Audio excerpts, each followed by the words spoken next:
Halo para pendengar, dimanapun kalian berada, balik lagi di channel Gary Christopher. Oke, pada video kali ini, gue akan kembali melanjutkan mengenai pembahasan light novel Konosuba volume 13. Dan di part yang ketiga ini, di part yang terakhir, cerita akan berfokus kepada karakter Wish yang benar-benar malang sekali nasibnya. Dan oke deh, tanpa basa-basi lagi, mari kita mulai langsung aja pembahasannya. Cerita pun dimulai di mansion Kazuma. Saat itu, Darkness dan Kazuma sedang memperhatikan Aqua yang sedang berkebun. Walaupun hari itu sedang hujan, di sini Aqua sama sekali tidak terganggu dengan hujan itu.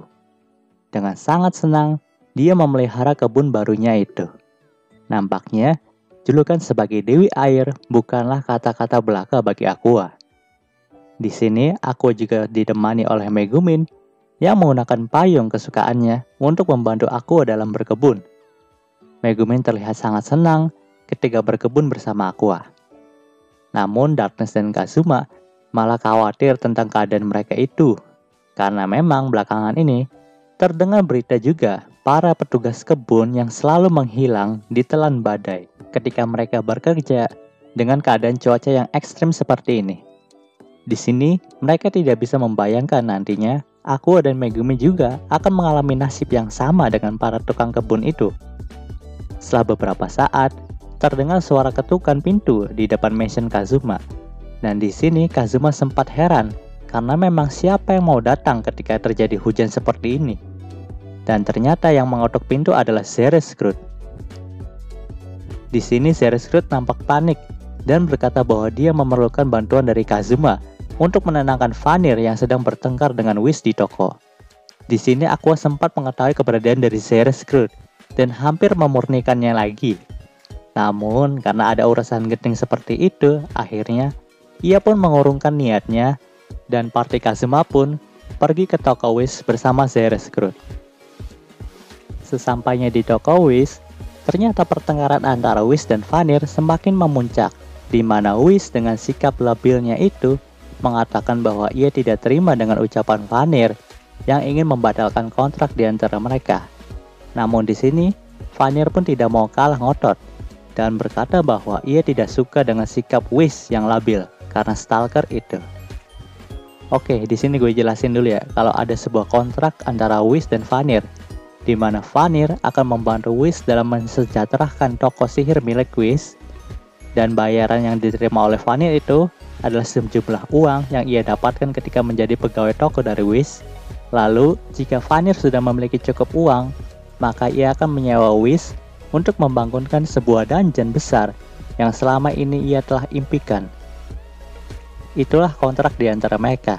Namun di sini Vanir ingin membatalkan kontrak itu karena masalah stalker yang dialami oleh Wish.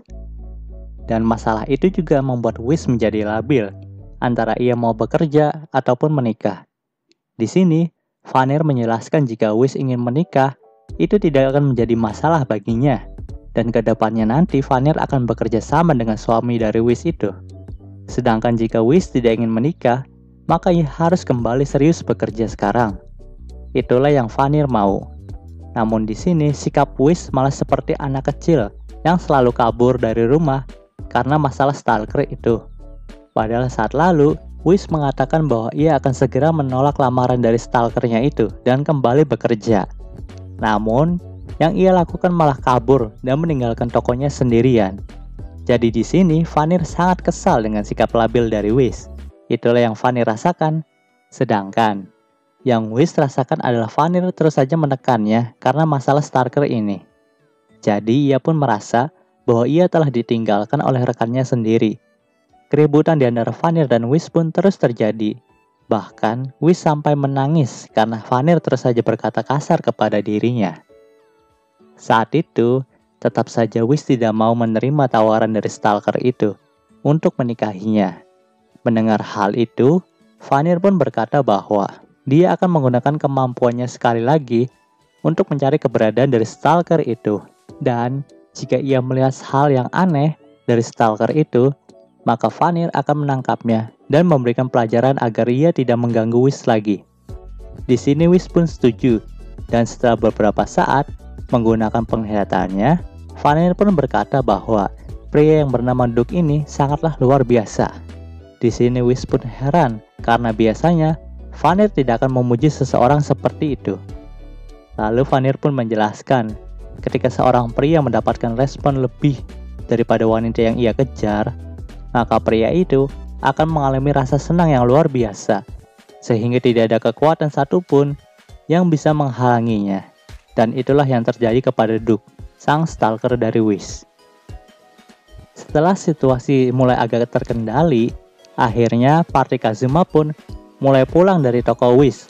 Namun di sini entah kenapa Aqua sangat tidak terima jika Whis benar-benar akan menerima tawaran lamaran dari stalkernya itu. Di sini Aqua juga mengatakan bahwa ia memiliki firasat buruk tentang stalkernya itu, dan pastinya stalkernya itu tidak benar-benar mencintai Whis. Namun saat itu Kazuma pun berbalik dan berkata bahwa kita hanyalah orang luar. Dan lagi pula, Vanir setuju jika Whis menikah dengan Duke. Jadi ini adalah masalah di antara Duke dan Whis saja. Jika kita ikut campur lebih jauh daripada ini, nampaknya itu akan menjadi kurang sopan. Di sini Aqua pun mengatakan bahwa ia akan menguji Duke terlebih dahulu, apakah Duke benar-benar mencintai Whis ataupun tidak. Dan di sini Aqua pun mengatakan bahwa ia akan menggunakan daya tarik dari Loli Megumin dan juga daya tarik mesum dari Darkness. Namun mereka berdua pun menentang rencana ini. Saat itu ternyata Darkness lah yang terpilih untuk menjalankan rencana yang dibuat oleh Aqua untuk menguji kesetiaan dari Duke kepada Whis. Karena memang Megumin telah pergi terlebih dahulu ke suatu tempat ketika Aqua akan mengajaknya dalam rencana ini. Panel cerita pun berpindah ke sebuah bar kecil di kota Axel.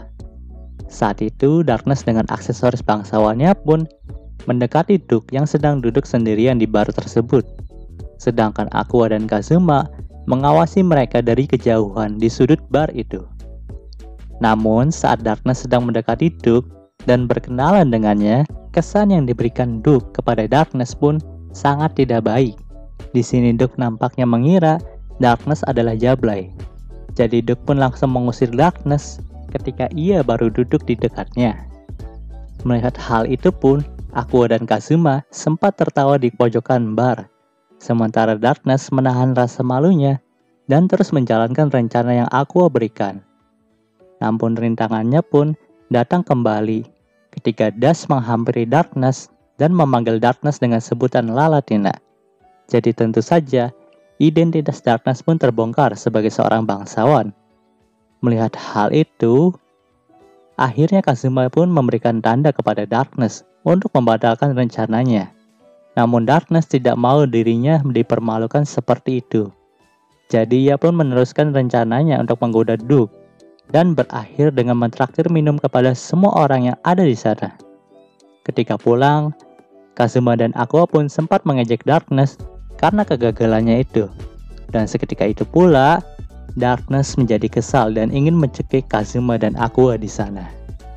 Panel cerita pun berpindah ke pagi hari setelah kejadian itu. Saat itu ternyata Kazuma tidak pulang ke mansionnya karena memang Darkness masih kesal kepada Kazuma.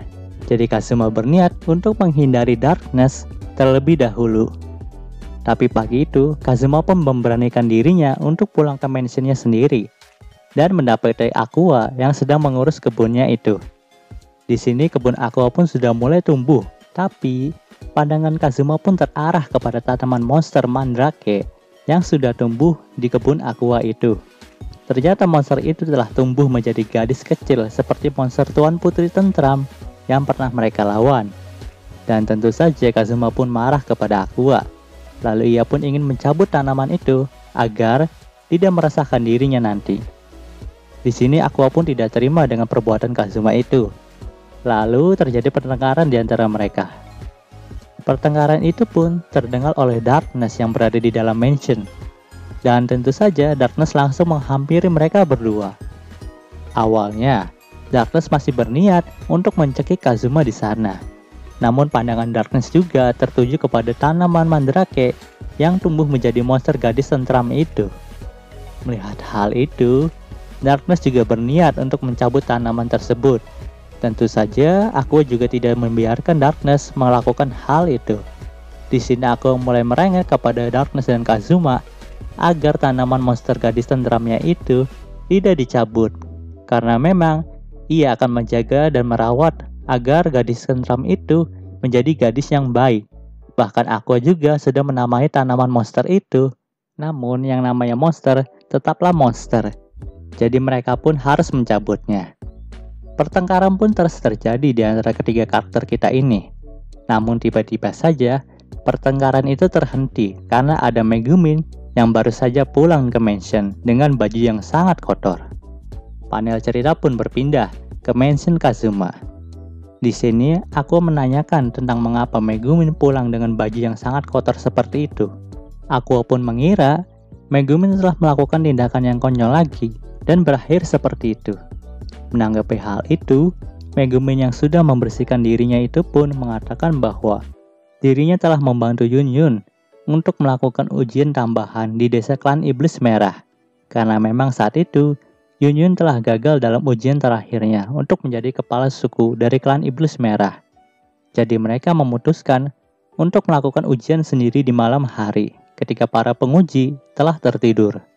Tapi ternyata alat sihir yang dijadikan alat uji untuk menjadi kepala suku dari klan Iblis Merah itu pun menolak mereka.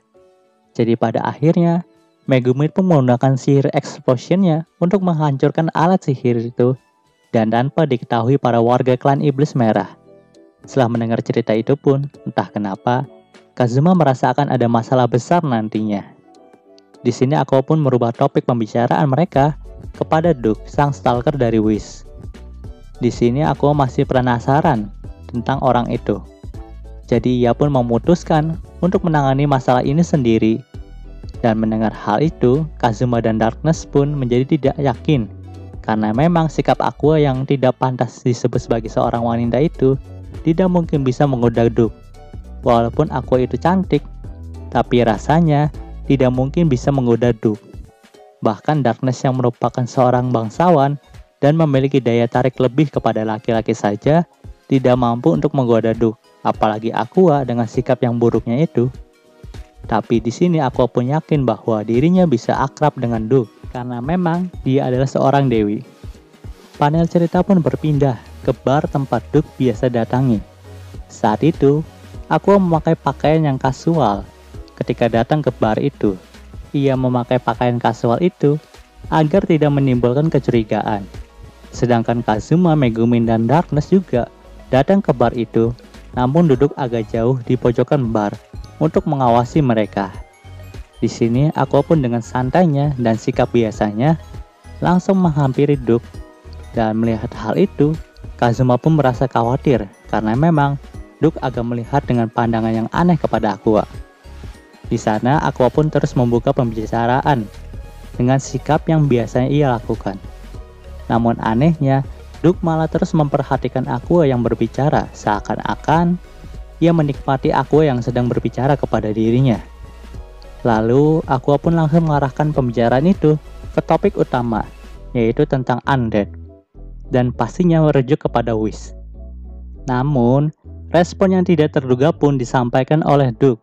Di sini ia berkata bahwa ia sangat membenci undead ataupun iblis. Ia pun mengatakan akan membasmi mereka ketika mereka berkeliaran di tempat ini. Melihat hal itu, Kazuma pun yang mengaktifkan skill membaca gerak bibirnya terkejut. Dan di sini Kazuma merasa bahwa Duke hanyalah orang yang berpura-pura baik saja kepada Wish.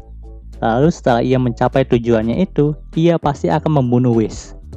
Saat itu, Duke juga berkata bahwa ia sangat senang ketika berbicara dengan Aqua, karena memang Aqua memancarkan aura ketulusan dari setiap ucapannya itu. Duke juga menjelaskan bahwa ia bisa melihat aura ketulusan dari seorang dengan melihat matanya saja. Bahkan di sini Duke sampai mentraktir Aqua minum dan terus berbincang dengannya. Saat itu, Aqua pun sempat membuat lelucon tentang Dewi Eris. Lalu Duke pun menanggapinya dengan berkata bahwa ia pernah bertemu dengan Dewi Eris dan ia akan mengatakan lelucon itu kepada Dewi Eris ketika mereka bertemu lagi. Mereka berdua pun terus minum dengan perasaan yang sangat senang. Sedangkan Darkness yang melihat hal itu pun merasa terhina Di sini nampaknya kepercayaan diri Darkness sebagai seorang wanita pun menjadi hilang karena Aqua. Sedangkan Kazuma hanya bisa terdiam ketika melihat pemandangan aneh itu. Setelah itu, Aqua pun langsung pulang bersama Kazuma, Megumin, dan Darkness. Di sana Aqua mengatakan bahwa Duke adalah pria yang menyenangkan, jadi ia merestui hubungan Duke dengan Whis. Namun tetap saja, itu adalah masalah antara Duke dan Whis, jadi mereka tidak boleh ikut campur lebih jauh lagi.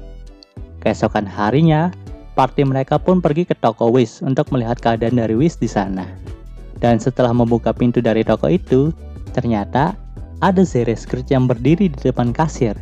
Jadi Aqua pun langsung memurnikan Zeres Scourge dengan sihir Secret Exorcism-nya. Melihat kejadian itu, Vanir pun langsung marah-marah kepada Aqua karena memang tidak gampang untuk menghidupkan Zeres Scourge kembali.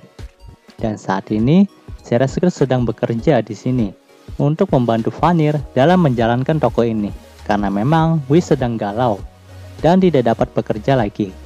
Di sini juga, Vanir pun berkata sekarang Whis sedang termenung sambil berbicara dengan bunga di belakang. Sejujurnya, Vanir juga merasa jijik dengan sikap Whis yang seperti itu. Lalu tidak disangka, Aqua pun berkata bahwa ia akan menghibur Whis dan membawanya kemari. Setelah beberapa saat, Whis pun datang bersama dengan Aqua. Di sini, Whis kembali menanyakan tentang kontraknya bersama Vanir. Mendengarkan hal itu, Vanir pun menghela nafas dan berkata bahwa sejujurnya ia berharap Whis bisa tetap bekerja di toko ini dan menolak lamaran dari Duke. Vanir pun mengatakan hal itu dengan ekspresi yang cemberut, seakan-akan ia adalah seorang karakter yang tsundere. Mendengarkan hal itu, Whis pun tersenyum dengan sangat lebar. Untuk yang terakhir kalinya, Vanir pun berpesan bahwa ia melihat masa depan jika Whis akan bertarung dengan Duke. Namun Vanir percaya bahwa Whis tidak akan kalah darinya. Panel cerita pun berpindah ke kuburan di luar kota tempat di mana Whis bertemu dengan party Kazuma untuk pertama kalinya. Di situ, Duke sedang menunggu Whis dengan jubah dan tudungnya. Sedangkan Whis berpakaian seperti wanita yang anggun pada malam itu. Di sini, Whis pun langsung mengatakan bahwa ia menolak lamaran dari Duke karena memang ia harus memenuhi janjinya bersama Vanir. Mendengarkan hal itu, Duke pun menjadi kaget dan berkata bahwa ia tidak berniat untuk melamar Whis. Yang ia inginkan hanyalah bertarung dengan Whis lalu merebut posisinya sebagai pemimpin pasukan Raja Iblis. Mendengarkan hal itu, semua yang ada di sana pun menjadi terkejut. Dan di sini Kazuma pun menyadari bahwa saat ia mengintip pembicaraan dari Whis dengan Duke, Duke pun sempat berkata akan melawan Whis. Tapi nampaknya Whis tidak mendengar hal itu karena ia terburu-buru untuk kabur dengan sihir teleportnya. Di sini Whis pun terkejut karena memang saat pertama kali bertemu, Duke pun langsung melempar jubahnya kepada Whis. Dan hal itu dianggap sebagai lamaran bagi Whis. Namun ternyata di sini Whis pun salah sangka karena memang melempar jubah ke seorang petualang itu bukanlah untuk melamar, melainkan untuk melakukan duel. Di sini, Vanir pun datang ke tempat kejadian itu dan langsung tertawa tanpa henti ketika melihat kesalahpahaman itu pun terjadi. Vanir juga berkata bahwa dirinya memang sudah melihat masa depan ini dan ia sengaja tidak memberitahu semuanya agar bisa menikmati momen kesalahpahaman ini sebagai sumber energi bagi dirinya. Merasa dipermalukan, Whis pun terus menundukkan kepalanya kepada semuanya. Sedangkan Duke pun langsung membuka jubahnya dan ternyata ia adalah seorang malaikat jatuh yang telah menjadi anak buah dari Raja Iblis. Lalu ia pun sekali lagi menantang Whis untuk berduel. Pada akhirnya, Whis pun langsung menerima tawaran duel itu. Di sini, pertarungan jual beli serangan sihir antara Whis dan Duke pun terjadi dengan sangat sengit, di mana Whis menyerang dengan sihir esnya, sedangkan Duke menyerang dengan sihir apinya. Tapi tampaknya Whis masih jauh lebih unggul daripada Duke dan berhasil memojokkan Duke di sana. Merasa terdesak, akhirnya Duke pun memutuskan untuk berevolusi dari malaikat jatuh menjadi seorang Lich, yaitu raja dari para seluruh undead, agar kemampuannya juga menyamai Whis dan ia juga bisa abadi seperti Whis. Namun itu adalah kesalahan besar bagi Duke, karena ada Aqua juga di sana. Saat itu Aqua pun langsung memurnikan Duke dengan sihir Secret Exorcism-nya. Lalu Duke pun langsung dihabisi oleh sihir Explosion dari Whis. Panel cerita pun berpindah ke toko Whis. Pagi itu, toko Whis masih belum buka, tetapi Kazuma pun datang untuk membagikan panen sayuran yang telah mereka tanam. Namun tak disangka, sudah ada pertengkaran lagi antara Whis dan juga Vanir di pagi buta itu. Di sini Kazuma pun hanya bisa memperhatikan mereka dari jauh. Whis sepertinya masih galau karena ia salah paham dengan lamaran dari Duke. Dan Vanir merasa tidak senang jika Whis masih seperti itu terus. Lalu Vanir pun berkata bahwa, "Woi, mau sampai kapan lu ingin menangis terus? Dasar pemilik toko yang patah hati. Berhenti meratap dan bukalah tokonya. Bukankah lu ingin impianku terwujud? Jika seperti ini terus, mau sampai berapa abad untuk diriku bisa membuat dungeon? Diriku mungkin abadi, tapi itu tidak berguna jika umat manusia musnah sebelum dungeon itu terwujud." Mendengarkan hal itu, Whis pun menjawab, "Kau tidak perlu mengatakan itu kepadaku.